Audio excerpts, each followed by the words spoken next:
Well, good evening, friends, comrades, and fellow workers. I hope this missive finds you well.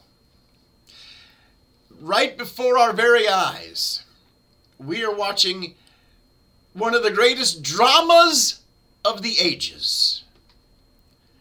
A struggle that nobody in my sixth grade social studies class could ever have imagined. Nobody who ever took American civics seriously.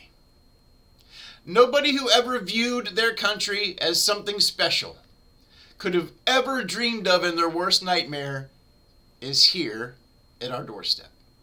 And this is not hyperbole. This is a real constitutional crisis.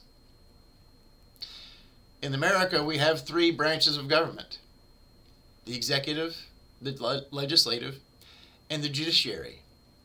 And the fourth pillar of that government is the media, the freedom of the press. The press. The ultimate check on the other three branches of power. Those very constraints of each branch are being challenged at every level. Right now, before our very eyes. I have friends who believe that government waste is a bad thing. And I don't know anybody who would disagree with that statement. But we have offices that investigate government waste and fraud. They're called the offices of the Inspector General. They were all fired. All Inspector Generals were fired. All Inspectors General were fired. Replaced by a foreign national, elected by no one, reviewed, scrutinized, and approved by no one, heading a department that is allegedly part now of the government by some mysterious magic, created by no one but the executive. Departments of the government are created by Congress. They're overseen by Congress. They're changed by Congress. They're altered by Congress. They're constrained by Congress, and they are dissolved by Congress. That's the way this works. You don't get to just create a new department of the United States government willy-nilly just because it suits your fancy. But here we are.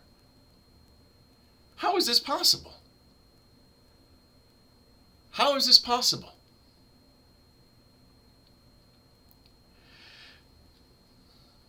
You might notice a rhythm of growing unrest, even within the supporters of the elected president. We didn't elect you to fire people from the Forestry Department, the Department of the Interior. Elon Musk claims that he's found $56 billion, I think it was, in fraud. And it turns out, after careful observation, according to the Associated Press, according to the Wall Street Journal, that his balance sheets on fraud equal pretty much zero. You might find it coincidental, perhaps, that all the investigations that he's launched so far are against agencies that happen to oversee some of his companies, and many of which have been investigating his companies.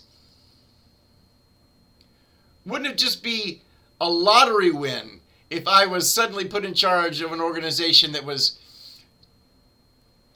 given the authority to dissolve those organizations that were looking into my company and my businesses? That's not mere conspiracy theory. That is literally what's happening right before your very eyes. I don't care what side of the line you fall on, whether you consider yourself a Democrat or a Republican or a centrist or a socialist or a Marxist or what have you. We all have a vested interest in the government actually functioning the way it was designed, because for over 200 years, it was working fairly well. Especially when money wasn't involved, when money wasn't called speech. Prior to that, things worked fairly well. Now you have the richest man on the planet worth over $450 billion telling you might need to tighten your belt some. Your parents and your grandparents might need to take a little less in Social Security and their Medicaid and Medicare, Medicaid Part A and B, and your children who are on Medicaid, they may need a little less. They may have to take a little less assistance on account of the government needs the money. Meanwhile, 3 Americans own more wealth than 170 million Americans combined. Friends, comrades, and fellow workers, I know people may disagree with me. They may say, well, you're just a dirty communist or Marxist or whatever you want to call me. This is a moral outrage. This isn't a political opinion. This is a moral outrage. When 3 human beings own more wealth than 170 million Americans combined, this is a disgusting outrage. Well, what's your solution? Tax the goddamn rich. Make America great again? When was America great again? When she built the entire interstate system? When her education system was the envy of the entire planet? Well, the relative tax rate of the super wealthy at that time in history was between 70 and 90%. You want those days again? The answer is clear. You want to be able to have a household with one income, to be able to send 2 kids to school, have 2 cars in the driveway, and go on vacation 2 times a year on one income? The answer is simple. Tax the wealthy. Because the less you tax them, the more your rent's going to go up. And the more your mortgages are going to go up. You know why? Because they're going to buy more real estate to enrich their coffers. You may not want to think of it like a battle, like a war, but I guarantee you they do. They know it's a war. For them, if you have more, they have less. That's how they look at it. And comrades, friends, and fellow workers, that's how I want you to look at it. If they've got more, you've got less. Somebody's got to pay. How much more do you have to pay? Democracy Now! Solidarity forever.